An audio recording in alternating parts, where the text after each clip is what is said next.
नमस्कार, मैं राजेश भारद्वाज आप सभी का क्लैट प्रेप के ऑनलाइन प्लेटफॉर्म पर हार्दिक स्वागत करता हूं। Hello everyone, welcome to CLAT prep. आज है 4 जून 2025 और जैसा कि आपको पता है हम डेली न्यूज एनालिसिस करते हैं, फैक्चुअल एनालिसिस करते हैं और उसके साथ साथ 20 क्वेश्चंस की प्रैक्टिस भी करते हैं। तो चलिए, आज कौन सा दिन है? तो आज है 4 जून 2025। आज कौन सा डे सेलिब्रेट किया जाता है? तो आज हम सेलिब्रेट करते हैं international day of innocent children victims of aggression. जो बच्चे इनोसेंट होते हैं वो एग्रेशन का शिकार हो जाते हैं, ठीक है। तो इस बात को अवेयर करने के लिए आज के दिन इसको अवेयरनेस के रूप में सेलिब्रेट किया जाता है। तो चलिए स्टार्ट करते हैं। आज की पहली न्यूज, आप लोगों ने ये वाली न्यूज को द हिंदू न्यूज़पेपर में, इंडियन एक्सप्रेस में, हर न्यूज़पेपर में इसको देखा होगा और ये हमारे एग्जाम के पॉइंट ऑफ व्यू से मोस्ट इंपोर्टेंट बन जाती है, क्योंकि लास्ट ईयर ये न्यूज बहुत ज्यादा चल रही थी। तो होता क्या है समझना, हमारे यहाँ पर जैसे आपको पता होगा टोटल जो स्टेट्स होते हैं, टोटल स्टेट्स कितने हैं? तो 28, लेकिन टोटल यूटीज कितनी है? तो 8। तो लास्ट टाइम क्या हुआ था 2019 में, जब आर्टिकल 370 को रिमूव किया गया था, ठीक है, जम्मू कश्मीर से। तो जम्मू एंड कश्मीर के बेसिकली दो टुकड़े होते हैं, एक बनता है जम्मू एंड कश्मीर और दूसरा बनता है आपका लद्दाख, ठीक है। तो सिंपल सा याद रखना, जो आपका लद्दाख है उस लद्दाख को क्या बना दिया जाता है? यूटी बना देते हैं, ठीक है। और जो लद्दाख के लोग होते हैं वो डिमांड करते हैं कि हमें क्या करो, हमें स्टेट बनाओ, और हमें स्टेट भी ऐसा वैसा मत बनाओ, हमें स्पेशल स्टेट बनाओ। तो याद रखना, हमारे कॉन्स्टिट्यूशन में कुछ शेड्यूल्स लिखे हुए हैं। ओरिजिनली 8 शेड्यूल थे हमारे पास। जैसे पहला था कि यूटी एंड स्टेट्स के बारे में लिखा होगा, सेकंड नंबर के शेड्यूल में लिखा हमने कि सैलरीज लिखी होंगी सभी की और इमोलूमेंट्स, उनके भत्ते लिखे होंगे, ठीक है। शेड्यूल नंबर 3 में हमने लिख दिया कि उनकी ओथ लिखी होंगी, छोड़कर किसको? तो except president, vice president and governor. 4th number के शेड्यूल में हमने लिख दिया allocation of the Rajya Sabha seats. और उसके बाद शेड्यूल नंबर 5 जो हमारा आता है, उस शेड्यूल नंबर 5 में हमने लिख दिया एससी और एसटीज के बारे में, जो कि पूरे भारत के हैं। और फिर हमने शेड्यूल नंबर 6 में लिख दिया एससी एसटी या स्पेशल एसटीज के बारे में, शेड्यूल्ड ट्राइब्स के बारे में। और वो कितने हैं? तो कौन कौन से इसमें है? तो याद रखना ATMM। ए से क्या बना? तो सिंपल याद रखना A फॉर आसाम। टी से क्या बना? तो टी से बना आपका त्रिपुरा, ठीक है। M से क्या बना? आपका मेघालय। और इस M से क्या बना? आपका मिजोरम, ठीक है। मणिपुर नहीं है, ध्यान रखना, मिजोरम। तो शेड्यूल नंबर 6 में ATMM के स्टेट्स लिखे हैं। शेड्यूल नंबर 7 में हमने डिवीजन ऑफ सब्जेक्ट्स लिखा, यानी कि यूनियन लिस्ट, स्टेट लिस्ट और उसके साथ साथ कॉन्करेंट लिस्ट। शेड्यूल नंबर 8 में हमने लैंग्वेज लिखी थी, जो ओरिजिनली 14 थी, आज के टाइम पर 22 लैंग्वेज हैं। फिर हमने बाय फर्स्ट कॉन्स्टिट्यूशनल अमेंडमेंट 1951 हमने उसके अंदर लैंड रिफॉर्म्स जोड़ दिया, जिसको हम क्या कहते हैं? Black hole of the Indian constitution. फिर हमने ADL एंटी डिफेक्शन लॉ जोड़ दिया बाय 52nd कॉन्स्टिट्यूशनल अमेंडमेंट 1985। फिर हमने उसके अंदर 11th शेड्यूल जोड़ा, जिसमें लिखा है पंचायती राज या ग्राम पंचायत, जो हमने 73rd कॉन्स्टिट्यूशनल अमेंडमेंट 1992 से जोड़ा होता है। और लास्ट शेड्यूल हमने जोड़ा होता है कौन सा? तो म्युनिसिपैलिटीज, जो कि कौन सा होता है? 74th कॉन्स्टिट्यूशनल अमेंडमेंट 1992 से हमने जोड़ा था। तो टोटल 12 शेड्यूल है, 12 शेड्यूल है, और उन 12 में से शेड्यूल नंबर 5 और शेड्यूल नंबर 6 आज मेरे काम के हैं। तो 5 में क्या लिखा है? SC ST पूरे भारत के, और इसमें SC STs कौन से? तो ATMM, आसाम, त्रिपुरा, मेघालय एंड मिजोरम। याद रखना, इसमें जो ATMM में स्टेट होते हैं, यानी कि शेड्यूल नंबर 6 में जो स्टेट होते हैं, समझना, उन स्टेट में वहाँ के लोगों को, क्योंकि वहाँ पर पहली बात पॉपुलेशन ट्राइबल ज़्यादा है, तो वहाँ पे ट्राइबल पॉपुलेशन में ट्राइब्स के कल्चर को बचाने के लिए सरकार उन्हें स्पेशल प्रोविजन देती है। जैसे आप वहाँ पर सरकार अपनी मर्जी से इंडस्ट्री नहीं लगा सकती है, सरकार अपनी मर्जी से वहाँ डेवलपमेंट नहीं कर सकती है। वहाँ पर लोकल जो कम्युनिटीज़ होती हैं, लोकल जो हिल जो काउंसिल बनी होती है, उनसे परमिशन लेनी होती है, क्योंकि आप वहाँ पर उनके कल्चर को नहीं हटा सकते हो, क्योंकि वो कल्चर के बेस पर बने हुए हैं, ठीक है। अब होता क्या है, जैसे आसाम है, त्रिपुरा है, मेघालय है, मिजोरम है, आप हर जगह आप जमीन नहीं खरीद सकते हो, आप ट्राइबल एरियाज में जमीन नहीं खरीद सकते हो, आप ट्राइबल एरियाज में अपनी मर्जी से वहां इंडस्ट्रीज नहीं लगा सकते हो, तो वहां के लोगों को स्पेशल राइट होता है। तो जब जम्मू कश्मीर को 2 पार्ट्स में तोड़ा जाता है 2019 में, तो बीजेपी या सेंट्रल गवर्नमेंट प्रॉमिस करती है कि हम तुम्हें शेड्यूल नंबर 6 दे देंगे, और उनको तोड़ दिया जाता है। बाद में वो नहीं देते हैं, फिर वो डिमांड करते हैं, इलेक्शन हो चुके होते हैं, उसके बाद दोबारा से 2024 का इलेक्शन होता है, लेकिन वो लोग उनको शेड्यूल नंबर 6 नहीं देते हैं। तो आपने देखा होगा कि एक पर्सन है सोनम वांगचुक, आपने 3 इडियट मूवी देखी होगी, वो उन्हीं के ऊपर बनी हुई है ना, आमिर खान ने उन्हीं का रोल प्ले किया था। वो जो सोनम वांगचुक है, जो एक साइंटिस्ट है बेसिकली, है ना, और वो एनवायरमेंटलिस्ट भी है, एनवायरमेंट को भी प्रोटेक्ट करने का काम करते हैं। तो उन्होंने हंगर स्ट्राइक की होती है, सरकार के अगेंस्ट अनशन करते हैं, दिल्ली तक चले आते हैं, देखा होगा आपने 4-5 पहले न्यूज में थे, उनको दिल्ली में रोक दिया जाता है, ठीक है। तो उनको बेसिकली उनकी बातों को दबाया जा रहा होता है। तो वो चाहते हैं कि हमें शेड्यूल नंबर 6 में डाल दो। होगा क्या समझना, जब आप वहां पर बाहर के लोग जाएंगे, प्रॉब्लम क्या है, जब बाहर के लोग आते हैं तो वहां पर उनका कल्चर खत्म होता है। यही इसीलिए तो साउथ और नॉर्थ में आपका लैंग्वेज वॉर चल रहा है, कि वो नहीं चाहते 3 लैंग्वेज फॉर्मूला हो और जबरदस्ती इनडायरेक्टली हिंदी उनके ऊपर इंपोज कर दी जाए, वो नहीं चाहते हैं। यही तो मैटर चल रहा है। तो ये भी नहीं चाहते हैं कि बाहर के लोग आए, तो इन्होंने कहा हमें एटीएमएम में डाल दो, क्योंकि वहां पर डाल दोगे तो वहां पर ऐसा कुछ होगा नहीं।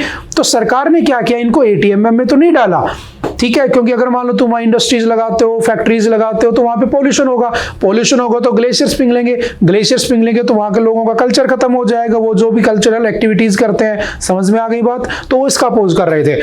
तो अभी सरकार ने क्या किया, बोले ठीक है, हम तुम्हें एटीएमएम में तो नहीं डाल सकते, लेकिन हाँ हम तुम्हारे लिए क्या कर सकते हैं, कुछ प्रोविजन दे सकते हैं, तुम्हें स्पेशल प्रोविजन दे सकते हैं। और वो जो स्पेशल प्रोविजन दिए गए थे, बस वही न्यूज में आज की न्यूज बनी हुई है। तो बहुत पुरानी न्यूज है, काफी टाइम तक चली थी, क्यों वो शेड्यूल नंबर 6 में जाना चाहते हैं, ठीक है, वो सारी बातें हमें पता होनी चाहिए, ठीक है। अब होता क्या है, सरकार कहती है कि अगर पहली बात, वहां पर जब भी कभी गवर्नमेंट जॉब होगी, तो वहां पर कोई भी जॉब होगी, तो वहां पर 85% जो रिजर्वेशन है वो लद्दाख के लोगों के लिए होगा।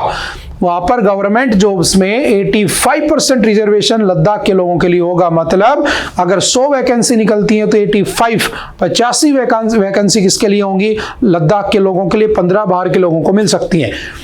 और उसमें कहा गया कि ऐसा नहीं है कि कोई भी वहां पर खुद का डोमिसाइल बनवा लेगा। अब डोमिसाइल क्या होता है, आपने सुना होगा। डोमिसाइल का मतलब होता है कि देखो, डोमिसाइल मेरा सिटीजनशिप का प्रूफ नहीं है, पहली बात ध्यान रखना। मेरा सिटीजनशिप का प्रूफ कौन सा है, तो वोटर कार्ड है, पासपोर्ट है, ठीक है। आधार कार्ड भी नहीं होता, हमने पढ़ा है। आधार कार्ड हमारा एड्रेस प्रूफ होता है, रेजिडेंस प्रूफ होता है। तो कहा गया कि डोमिसाइल अगर उसे बनाना है, तो डोमिसाइल क्या, मैं किस स्टेट का हूं वो उसमें लिखा होता है कि मैं हरियाणा से हूं, राजस्थान से हूं, पंजाब से हूं। तो अब मान लो कोई बाहर का आदमी लद्दाख आ गया और लद्दाख में रहने लग गया, और वो वहां का डोमिसाइल के लिए अप्लाई करता है, वहीं उसकी जॉब है, वहीं उसको रहना है जिंदगी भर मान लो। तो पहले क्या था, किसी भी स्टेट में आप बनवा सकते हो, लेकिन अब कंपलसरी कर दिया, कम से कम उसे 15 साल के लिए, कितने साल के लिए, 15 ईयर्स के लिए उसे वहां पे रहना होगा। उसके बाद ये कंसीडर किया जाएगा कि वो नॉन लद्दाखी था, यानी कि बाहर का था, उसे डोमिसाइल मिले या ना मिले। तो ये 2 की फीचर्स वहां की सरकार ने वहां के लोगों के लिए लॉन्च किए हैं, जो हमें पता होने चाहिए। पहले कौन सा, शेड्यूल नंबर 6 बोले हम नहीं दे पाएंगे। और याद रखना, हमारे यहाँ पर ट्राइब्स कितने हैं टोटल, 705। ये 2011 सेंसस की बात कर रहा हूं मैं, उसके बाद तो बढ़ चुके हैं, ठीक है। और सबसे ज्यादा ट्राइब्स कहां पर होते हैं, तो हमें पता है कहां पर, मध्य प्रदेश में, क्योंकि सबसे ज्यादा फॉरेस्ट भी वहीं पर है, और इसीलिए सबसे ज्यादा नेशनल पार्क भी वहीं पर पाए जाते हैं। सबसे कम कहां पर हैं ट्राइब्स, तो याद रखना हरियाणा और पंजाब, यहां पर 0 ट्राइब्स पाए जाते हैं, ठीक है। तो ये सिंपल सी बातें ध्यान रखना, ठीक है। तो शेड्यूल नंबर 6 उनको नहीं दिया गया, लेकिन उनको कुछ बातें दे दी गई हैं, तो सिंपल सा याद रखना। और वहां की जो ऑफिशियल लैंग्वेज है वो भी डिसाइड कर दी उन्होंने, कौन कौन सी, तो सिंपल 1 लाइनर में याद रखना, English, Hindi, Urdu, Bhoti and पुर्गी। ये वहाँ की ऑफिशियल लैंग्वेज अपॉइंट या उनको सेलेक्ट कर लिया गया है, तो सिंपल सा याद रखना, ठीक है। न्यूज़ काफ़ी अच्छी है, बहुत पहले की न्यूज़ है, दोबारा से सामने निकल के आ गई है। शेड्यूल नंबर 5 में कौन कौन से स्टेट आते हैं, तो शेड्यूल नंबर 6 में तो ATM आते हैं। शेड्यूल नंबर 5 में जैसे आंध्र प्रदेश है, तेलंगाना है, छत्तीसगढ़ है, गुजरात है, हिमाचल प्रदेश है, झारखंड है, मध्य प्रदेश है, महाराष्ट्र है, ओडिशा है एंड राजस्थान। और तुम जानते हो राजस्थान के जो ट्राइब्स हैं, जैसे भील ट्राइब है ना राजस्थान में, ठीक है, आपके महाराष्ट्र में, आपके गुजरात में, ठीक है, और मध्य प्रदेश में, ये यहाँ के जो भील ट्राइब है, इन्होंने कुछ टाइम पहले किसकी डिमांड कर ली होती है, भील प्रदेश की भी डिमांड कर ली होती है कि हमें एक नया स्टेट दे दो भील प्रदेश। हालांकि उनकी इस डिमांड को नहीं माना गया था, उनको रिजेक्ट कर दिया गया था, ठीक है, तो वो भी हमें पता होना चाहिए, तो सिंपल सा याद रखना, ठीक है। उसके बाद चलते हैं थोड़ा सा आगे, और 6th शेड्यूल जो है कॉन्स्टिट्यूशन का, उसमें अंडर आर्टिकल 244 का 2 and article 275 first of the constitution is provided for the administration of the tribal areas in Assam, Meghalaya, Tripura and Mizoram. चलो मुझे बताना कि क्या हमारे लोकसभा में और राज्यसभा में क्या SC और ST शेड्यूल्ड कास्ट और शेड्यूल्ड ट्राइब्स की जो सीटें होती हैं क्या वो रिजर्व होती हैं, और अगर होती हैं तो कौन से आर्टिकल में लिखा हुआ है, और कितने परसेंटेज सीट लोकसभा और राज्यसभा में SC ST के लिए रिजर्व रखी गई हैं। ठीक है, देखते हैं कौन कौन सी कितनी कितनी सीटें हैं। चलते हैं next. Karnataka to take up Almatti dam dispute with prime minister. देखो जो कर्नाटक के डिप्टी CM है, ठीक है, जो कि DK शिवा कुमार है ना, वो कह रहे हैं कि अगर हमारा ये डिस्प्यूट रिजोल्व नहीं होता है तो हम इसे प्राइम मिनिस्टर के सामने रखेंगे। तो ये इंपॉर्टेंट हो जाती है न्यूज़। अब है क्या समझना, हमारे देश में बहुत सारे डिस्प्यूट होते हैं ना। अगर हमारा डिस्प्यूट होता है तो सेशन कोर्ट है, सुप्रीम कोर्ट है, डिस्ट्रिक्ट कोर्ट है, हाई कोर्ट है, बनी हुई है।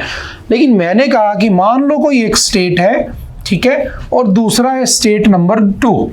अगर मान लो ये दोनों आपस में लड़ पड़े तो इनके डिस्प्यूट को रिजोल्व कौन करता है, तो इनके डिस्प्यूट को रिजोल्व करने के लिए बैठा है सुप्रीम कोर्ट। और कौन से आर्टिकल में लिखा है, तो याद रखना 131। आपको पता होना चाहिए, हमने पढ़ा है पॉलिटी की क्लास में, सुप्रीम कोर्ट के आर्टिकल्स 124 से 147 वेरी करते हैं। जैसे आर्टिकल नंबर 130 में लिखा है कि वो दिल्ली में ही रहेगा सुप्रीम कोर्ट, ठीक है। आर्टिकल 348 में लिखा है कि सुप्रीम कोर्ट में सिर्फ इंग्लिश लैंग्वेज चलेगी, है ना। 126 एड हॉक जज के बारे में कहता है। 127 रिटायर्ड उसके हाई कोर्ट के किसी जज को बना सकते हो, ठीक है। 128 रिटायर्ड जज की बात करता है। तो ऐसे आर्टिकल्स बने हुए हैं। तो आर्टिकल 131 कहता है कि अगर दो स्टेट के बीच में कोई डिस्प्यूट होता है तो that will be resolved by the supreme court, ठीक है।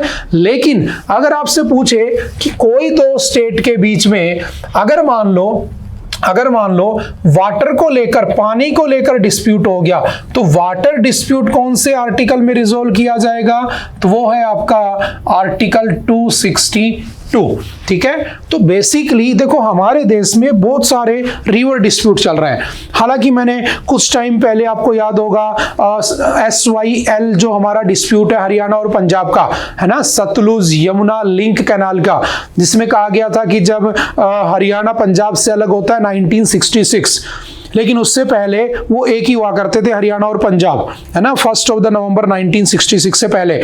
लेकिन उससे पहले सिंधु जल समझौता यानी कि इंडस वाटर ट्रीटी हमारी हो गई थी पाकिस्तान से। लेकिन जब हम अलग हुए तो नदियां तो सारी पंजाब में रह गई, हरियाणा में तो रही नहीं।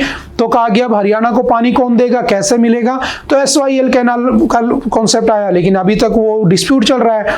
आपने कावेरी वाटर डिस्प्यूट पढ़ा होगा, वो भी डिस्प्यूट चल रहा है। 4 स्टेट आपस में लड़ते रहते हैं ना, कर्नाटक, केरल, तमिलनाडु और आपका पुडुचेरी। सिमिलरली एक रिवर है कृष्णा रिवर। ये कृष्णा रिवर ओरिजिनेट होती है, याद रखना, महाबलेश्वर से MP में, और MP के सतारा डिस्ट्रिक्ट से, वहां से महाबलेश्वर से ओरिजिनेट होती है। ये याद रखना साउथ इंडिया की या हमारे इंडिया की सेकंड लार्जेस्ट पेनिनसुलर रिवर है। अब पेनिनसुला वाली रिवर कौन सी होती है, तो याद रखना जो नॉर्दर्न रिवर होती है ना, नॉर्थ वाली रिवर जो गंगा या फिर हिमालयन रीजन से निकलती है, हम उसे एवरग्रीन रिवर कहते हैं। क्योंकि बर्फ गिरती है, पानी जो आइस है वो मेल्ट होती है, नदियां चलती रहती हैं, तो वो सारी एवरग्रीन रिवर से सदाबहार है। लेकिन साउथ वाली रिवर जो है बारिश पे डिपेंड करती हैं, और बारिश के टाइम में उनके आसपास के रिजर्वायर भर जाते हैं, और जब सूखा हो जाता है तो वहां से पानी आ जाता है। तो उसमें सबसे बड़ी नदी कौन सी है? तो याद रखना आपकी Godavari, and Godavari is known as Ganga of या साउथ गंगा, दक्षिणी गंगा कहते हैं गोदावरी को, बूढ़ी गंगा भी कहते हैं गोदावरी को, ओल्ड गंगा भी कहते हैं, ध्यान रखना।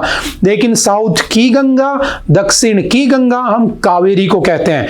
तो कावेरी वाटर डिस्प्यूट भी हमने कई बार पढ़ा है, आज हम पढ़ लेते हैं कृष्णा वाटर डिस्प्यूट। तो है क्या समझना, कृष्णा रिवर जो है आपकी वो निकलती है, ठीक है, महाराष्ट्र से निकलती है, महाबलेश्वर से, कर्नाटक होते हुए, आंध्र प्रदेश होते हुए निकल जाती है किधर आपकी अरेबिया, उसमें बे ऑफ बंगाल में चली जाती है। तो याद रखना ये ईस्टर्न फ्लोइंग रिवर है, क्योंकि इधर बे ऑफ बंगाल में जाके गिरती है। कई बार ऐसे क्वेश्चन आ जाते हैं, जैसे नर्मदा और ताप्ती, लूनी, साबरमती, वो सारी वेस्टर्न फ्लोइंग है, वो बे ऑफ बंगाल सॉरी इसमें अरेबियन सी में जाती हैं। लेकिन आपकी गंगा हो गई ना, आपकी कृष्णा हो गई, गोदावरी हो गई, ठीक है, ये सारी किस में जाती है? महानदी हो गई, ये बे ऑफ बंगाल में, वो ईस्ट फ्लोइंग रिवर से, ठीक है। तो ऐसे भी क्वेश्चन आ जाते हैं, ठीक है। तो ये वहां से निकलती है। इसकी ट्रिब्यूटरी कौन कौन सी है? तो याद रखना घाटप्रभा, मालप्रभा, तुंगभद्रा, ये इसकी 3 ट्रिब्यूटरी हैं, जो मेजर ट्रिब्यूटरी है, जो कि राइट साइड से मिलती है उसमें, और लेफ्ट साइड से कौन सी मिलती है? भीमा, मूसी और मुनेरू। और आपको पता होना चाहिए मूसी नदी के किनारे पर कौन सा शहर बसा है? तो याद रखना हैदराबाद। हैदराबाद जो है आपका, Hyderabad is located on the bank of Musi river, जैसे Kolkata is located on the bank of Hooghly river, ठीक है। तो सिंपल सा याद रखना, ठीक है। और उसके डिस्प्यूट को कहां पर ले जाने की बात की जा रही है? प्राइम मिनिस्टर के सामने। तो सिंपल सा न्यूज में आ गया, ठीक है। तो ये महाराष्ट्र से निकलती है और यहां से होते हुए सीधा होते हुए कहां चली जाती है? आपकी बे ऑफ बंगाल में गिर जाती है, ठीक है। तो देखो जब भी कोई नदी होती है तो उसमें ये होता है कितना पानी शेयर किया जाएगा। तो कुछ स्टेट ज्यादा डैम बना लेते हैं, कुछ स्टेट कम बना लेते हैं, और उसके बाद उनमें आपस में लड़ाइयां चलती रहती हैं, ठीक है। तो ये अब ये जैसे जैसे बारिश होगी ना, तो ये डैम्स की न्यूज ये सब आती रहेंगी, ठीक है।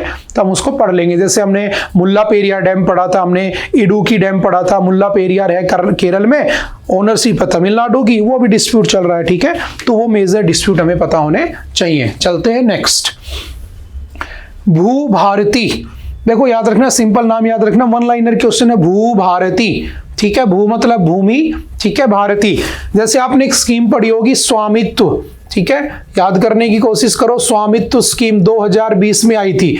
ये क्या स्कीम थी कि जो आपके रूरल एरियाज होते हैं ना, गांव वाले एरिया, उसमें जो जमीन होती है ना, उस जमीन को क्या कर दो? डिजिटलाइज कर दो, ठीक है। उसके रिकॉर्ड डिजिटल होने चाहिए तुम्हारे पास। अब जैसे डिजिटल रिकॉर्ड होते हैं तो बेनिफिट क्या होता है समझना।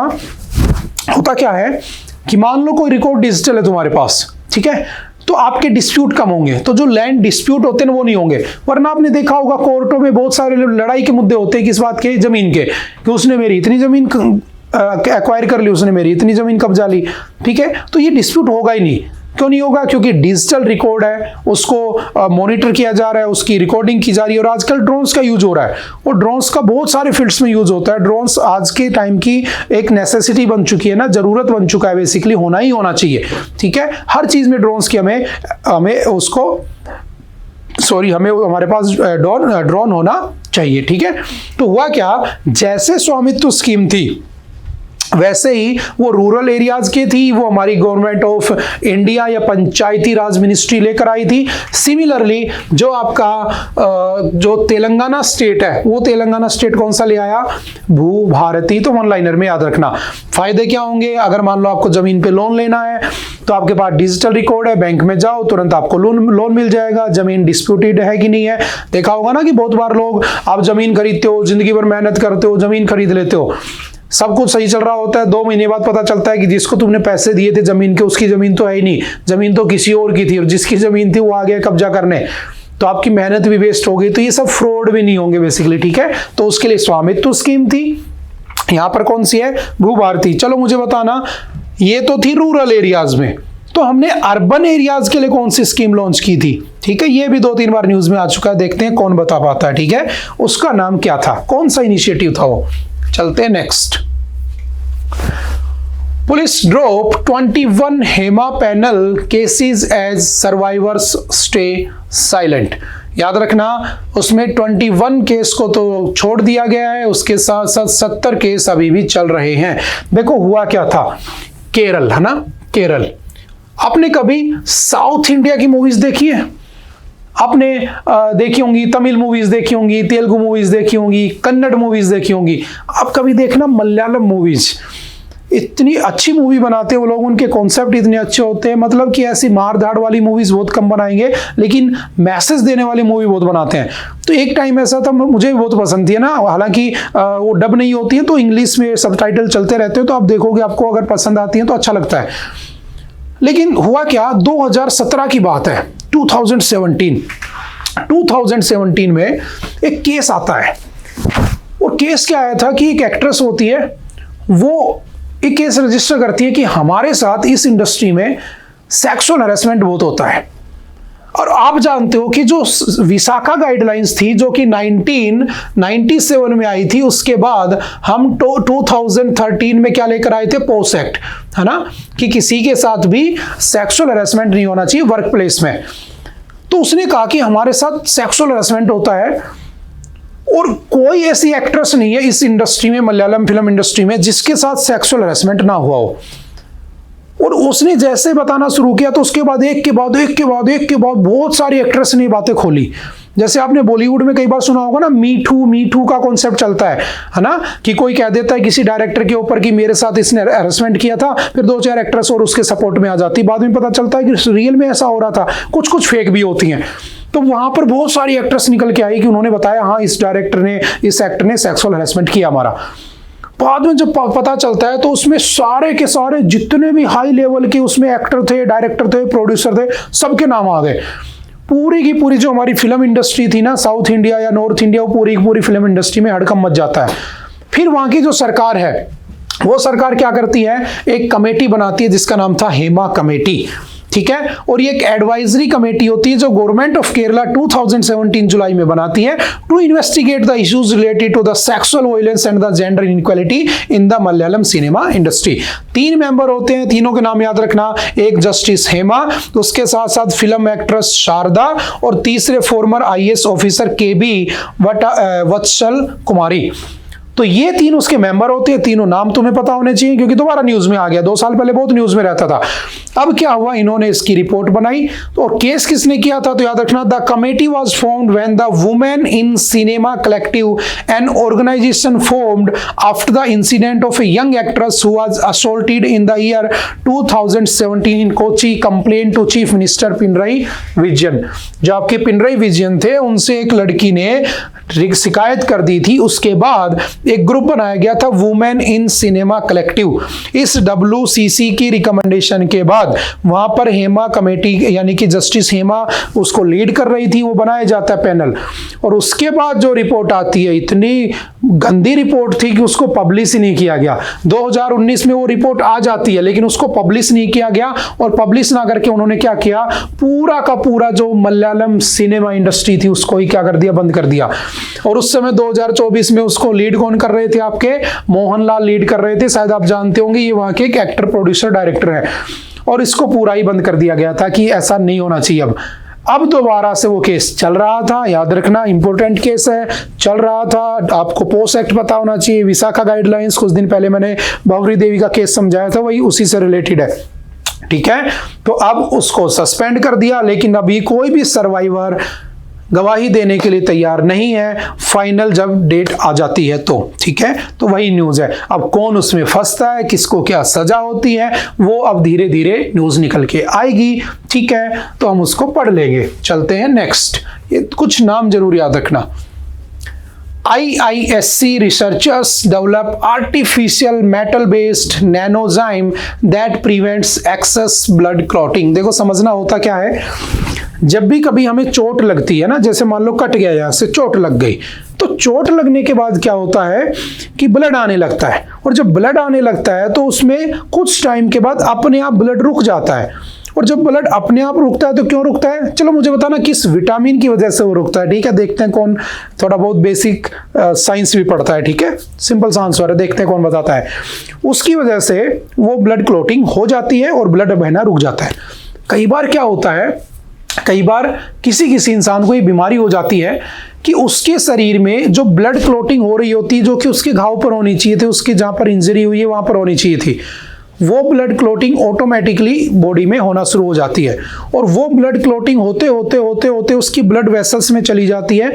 और क्लॉटिंग तो तुम समझते हो, उसकी जो ब्लड के जो होते हैं उसकी हल्की हल्की क्लॉट बन जाते हैं, और वो कहीं ना कहीं उसके ब्लड तो पूरे शरीर में जो हमारा हार्ट है उसे पंप करता है और वो दिल तक पहुंच जाते हैं, और उसके बाद उसको हार्ट अटैक, स्ट्रोक, ये सब आने के चांसेस बन जाते हैं। तो होता क्या है, ये जो आपका ब्लड क्लॉटिंग होती है इसे क्या कहा जाता है? हेमोस्टेसिस। तो टू टैकल दिस चैलेंज कि होता क्या है, कईयों के वो क्लॉटिंग होती है और जब होती है तो बहुत ज्यादा होती है और वो ब्लड के अंदर ऑटोमेटिकली क्लॉटिंग होने लगती है, जो कि उसको हार्ट अटैक की प्रॉब्लम क्रिएट कर सकती है। तो कहा गया कि इसके लिए एक नया कुछ होना चाहिए। तो कुछ नहीं, सिंपल वन लाइनर में याद रखना, एक नैनोजाइम बनाया है जो कि बेसिकली मेटल का बना हुआ है, जिसका नाम क्या है? Vanadium pentoxide. सिंपल याद रखना, वेनेडियम पेंटॉक्साइड, ठीक है? जैसे कोविड-19 के केस में, पीटी के केस में, ठीक है, oxidative stress and level of toxic reactive oxygen species वाली, जो जब आप कभी टॉक्सिक एनवायरनमेंट में होते हैं ना, जहरीली गैस आपके कांटेक्ट में आ जाती है बेसिकली, तो उस केस में आपके शरीर में क्लॉटिंग होना शुरू हो जाती है। तो उस केस में आपको एक टैबलेट दे दी जाएगी जो कि किससे बनी है? तो सिंपल याद रखना, वेनेडियम पेंटॉक्साइड, जो उसकी क्लॉटिंग को रिमूव करने का काम करता है। तो एक वन लाइनर न्यूज है, आपसे एग्जाम में पूछे तो सिंपल सा ध्यान रखना, ठीक है? क्योंकि अभी कोरोना भी चल रहा है। Next, strategy fuelled by vision powered by energy. किसने लिखा है आर्टिकल? तो हरदीप सिंह पुरी, जो कि हमारे यूनियन मिनिस्टर है petroleum and natural gas in government of India. Bharat सरकार में आज के दिन ये मिनिस्टर हैं। कौन से मिनिस्टर हैं? तो एनर्जी के मिनिस्टर हैं। तो इन्होंने बताया है कि हम भारत वाले एनर्जी लेवल पे कहां पहुंच चुके हैं। जैसे सिंपल समझना, बेस क्या है इसका आप जानते हैं, हमारा कार्बन न्यूट्रल होने का टारगेट ईयर 2070। दुनिया का कार्बन न्यूट्रल होने का टारगेट ईयर कौन सा है? तो आपको पता है 2050। अगर मुझे ये अचीव करना है, कार्बन न्यूट्रल मतलब मुझे रीन्यूएबल एनर्जी रिसोर्सेज यूज करने चाहिए, ना कि फॉसिल फ्यूल्स, ठीक है? तो मुझे क्या करना चाहिए? हाइड्रो पावर यूज करनी चाहिए, डैम से जो इलेक्ट्रिसिटी बनती है। मुझे विंड पावर यूज करनी चाहिए, मुझे सोलर पावर यूज करनी चाहिए। इसलिए मैंने इंटरनेशनल सोलर अलायंस किया था 2015 में, ठीक है, जिसका हेडक्वार्टर मैंने गुरुग्राम में बनाया था, ठीक है। मैंने यानी कि मैंने मतलब भारत ने ना, हमने इंटरनेशनल बायोफ्यूल अलायंस किया 2023 में ब्राजील और यूएसए के साथ, क्योंकि वो सबसे ज्यादा बायोफ्यूल बनाते हैं। हमने बायोगैस बनाना शुरू की, हमने गोबर गैस के नाम से गोबरधन इनिशिएटिव शुरू किया, ठीक है। हमने इथेनॉल ब्लेंडिंग शुरू कर दी थी पेट्रोल में। आपने पढ़ा होगा कि अगर 100% पेट्रोल यूज करते हो तो पैसा भी 100% देना पड़ेगा आपको जहां से ला रहे हो, और आपका पोल्यूशन भी 100% होगा। तो क्यों ना इसके अंदर 20% आप क्या मिला दो? इथेनॉल। और इथेनॉल किससे बनता है? शुगर केन के वेस्ट से। हमने पढ़ा है, शुगर केन बोले तो गन्ने के वेस्ट से। तो उसमें 20% तुम्हारा पोल्यूशन भी कम हो गया और 20% तुम्हारा पैसा भी कम खर्च हुआ, ठीक है। तो वो सारी चीजें हम काफी बार पढ़ चुके हैं बेसिकली। जैसे हाइड्रोजन से चलने वाली ट्रेन होनी चाहिए, बसें होनी चाहिए, गाड़ियां होनी चाहिए, जैसे चाइना वगैरह में चलती हैं, ठीक है। सोलर होना चाहिए सबके घर में, सूर्योदय योजना हो गया, ठीक है, 300 यूनिट्स फ्री देती है सरकार आपको, है ना। ये बहुत सारी स्कीम्स लाई जाती हैं। तो ये जो मिनिस्टर हैं तो अपनी सरकार के बारे में अच्छा ही बोला होगा इन्होंने, बुरा तो बोला नहीं होगा। तो सरकार ने जो अचीवमेंट्स की है ना, वो सारी इन्होंने इसमें लिखी है। तो आप एक बार इसको पढ़ना, इसके की पॉइंट्स मैंने यहाँ पे लिख दिए हैं, यहाँ से जस्ट निकाल के, ठीक है। जैसे इन्होंने बताया कि India is third largest energy and oil consumer in the world. दुनिया में तीसरे नंबर पे सबसे ज्यादा हम क्या करते हैं? एनर्जी और ऑयल को कंज्यूम करते हैं। इनका कहना है कि हम रिफाइनरी में 4th नंबर पे आते हैं। इनका कहना है कि हम एलएनजी इंपोर्ट करने में 4th नंबर पे आते हैं। और ये इनका कहना है कि अगर हमें 2047, क्या है मेरा 2047 का टारगेट, तो मेरे को विकसित भारत बन जाना है, विकसित भारत। तो विकसित भारत का टारगेट अगर 2047 है तो यहां तक पहुंचने के लिए मुझे उस समय आज की जितनी मेरी रिक्वायरमेंट है उससे 2.5 गुना 2.5 टाइम्स ज्यादा एनर्जी चाहिए होगी। और ये एनर्जी मुझे फॉसिल फ्यूल से नहीं आनी चाहिए। अगर ये एनर्जी मेरी नॉन रिन्यूएबल एनर्जी रिसोर्सेज से आ रही है तो मेरे लिए अच्छा नहीं है वो, क्योंकि मैं पोल्यूशन बढ़ा रहा हूं, फिर मैं उधर जाऊंगा, कार्बन न्यूट्रल नहीं हो पाऊंगा। तो मेरा ये जो है ना पूरा का पूरा एनर्जी का जो एनर्जी बनेगी मेरे यहाँ पे प्रोडक्शन, वो रिन्यूएबल होनी चाहिए। वो कैसे अचीव होगी वही सब उसने डिस्कस किया हुआ है। जैसे समझना कुछ और इसके पॉइंट्स, ठीक है। जैसे इन्होंने कहा कि जो इथेनॉल ब्लेंडिंग थी वो पहले 1.5% होती थी 2013 में। इन्होंने कहा हमारी सरकार आने के बाद हमने उसको 19.7% यानी कि 20% पहुंचा दिया। अब इस 20% करने से पहले हमारे यहां पर 38 करोड़ लीटर 2013 में 38 करोड़ लीटर क्या पैदा होती थी, इथेनॉल हम बनाते थे, उसको ब्लेंड करते थे।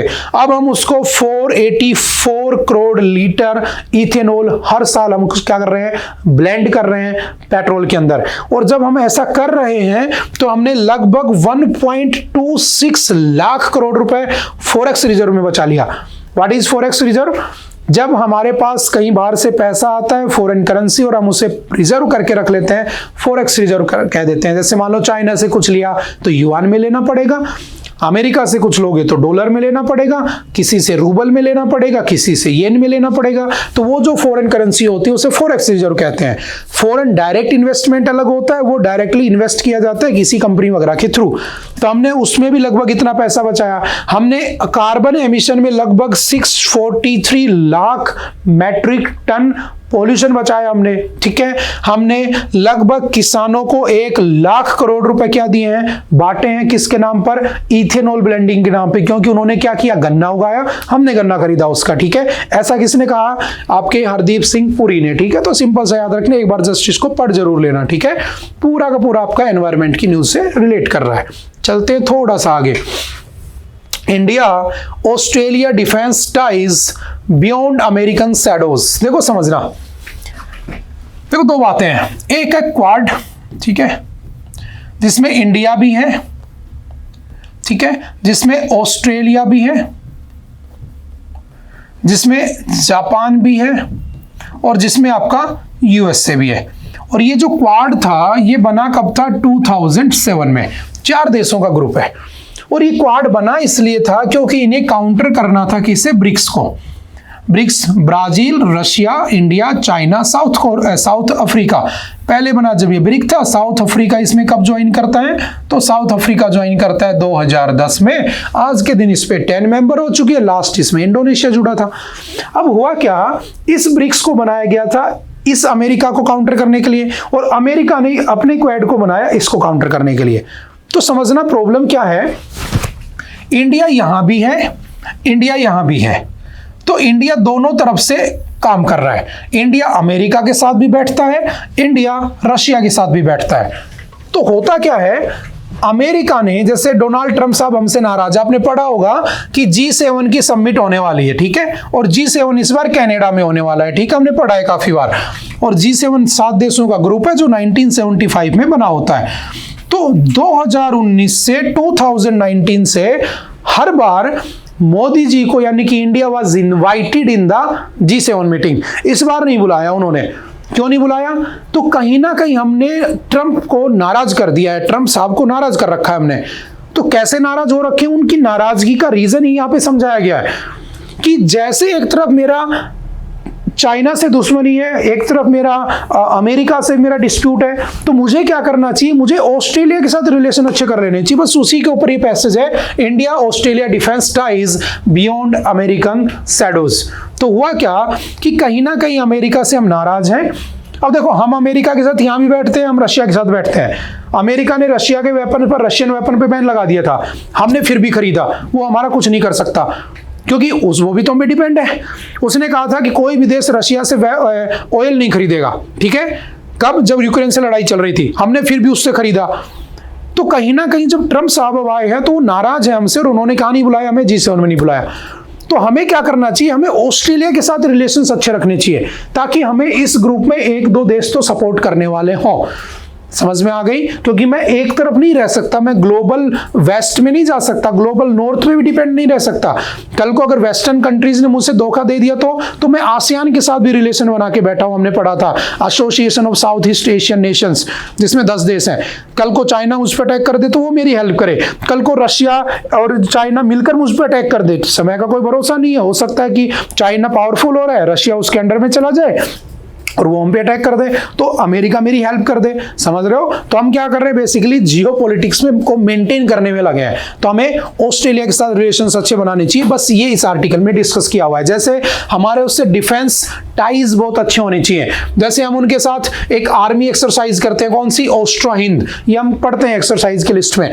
हम उनके साथ ओसी इंडेक्स करते हैं, जो कि नेवी की एक एक्सरसाइज है। ओसी इंडेक्स ऑस्ट्रेलिया और India, navy, Austro Hind army exercise है। पिच ब्लैक की मल्टी नेशनल का जो एक्सरसाइज है, बहुत सारे लोग उसमें आते हैं। ठीक है, मालाबार, ये मालाबार कोस्ट पर होती है, तुम जानते हो भारत में मालाबार कोस्ट कहाँ पे है। ठीक है, तो वहां पर ये एक्सरसाइज भी की जाती है।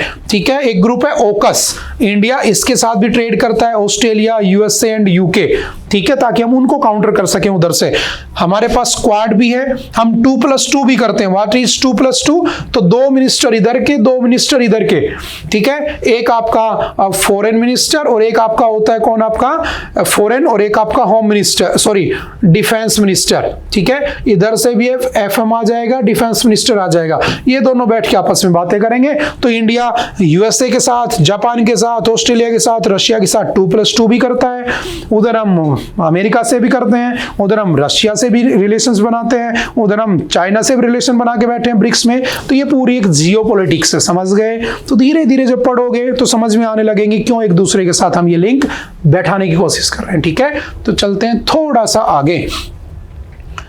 Next, A ban, A split verdict and health concern. समझना, रैपसीड मस्टर्ड ऑयल, ठीक है, इसको मस्टर्ड ऑयल भी कहते हैं, is the 3rd largest edible oil consumed in India. Bharat में सबसे ज्यादा जो ऑयल यूज होता है, 3रे नंबर पे वो सरसों का तेल आता है। और आप जानते हो कि आपने अभी तक यही पढ़ा होगा कि हमें खाने पीने में सरसों का तेल यूज करना चाहिए, हमें पाम ऑयल ये सब नहीं, रिफाइंड ऑयल नहीं यूज करने चाहिए। लेकिन याद रखना, भारत में जो सरसों का तेल है ना, जो हमारा डोमेस्टिक जो मस्टर्ड ऑयल है, उसके अंदर एक एसिड मिलता है। ठीक है, और वो जो आपका एसिड है, बेसिकली वो जो एसिड है वो 20% से भी ज्यादा है, इवन 40 to 50% उसमें पाया जाता है। लेकिन अगर आप एक इंटरनेशनल स्टैंडर्ड देखोगे तो इंटरनेशनल स्टैंडर्ड में वो एरोसिक एसिड जो है ना, यूरेसिक एसिड, वो 5% से ज्यादा नहीं होना चाहिए। लेकिन हमारे सरसों के तेल में वो 40 से 50% है। होता क्या है उससे हार्ट अटैक होता है, उससे स्ट्रोक होते हैं, उससे ब्लड क्लोटिंग होती है। तो हमने कहा यार ये कम कर देना चाहिए, वरना तो बीमार हो, मरीज बढ़ जाएंगे। तो हमने कहा कि एक काम करते हैं, जेनेटिकली मॉडिफाइड मस्टर्ड ले आते हैं, यानी कि जो आपकी जेनेटिकली मॉडिफाइड मस्टर्ड होगा हम उसका यूज करेंगे। अब जेनेटिकली मस्टर्ड क्या होता है? याद रखना, जो बीज होता है उसको हमने मॉडिफाई कर दिया, उसके जीन्स बदल दिए, उससे प्रोडक्शन भी ज्यादा होगा और उससे आपका यूरेसिक एसिड भी कम बनेगा, विद इन लिमिट्स में रहेगा। लेकिन उसको यूज करने के बाद क्या अदर कॉम्प्लिकेशंस होंगे? क्या वो हमारी जमीन की, सॉइल की फर्टिलिटी को खत्म कर देगा?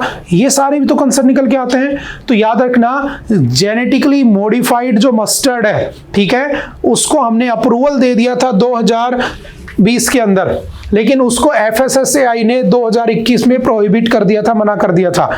FSSAI क्या है तो मैंने आपको बताया था, जैसे दुनिया में FAO होता है, ठीक है, फूड एंड एग्रीकल्चर ऑर्गेनाइजेशन, जिसका हेडक्वार्टर रोम में है।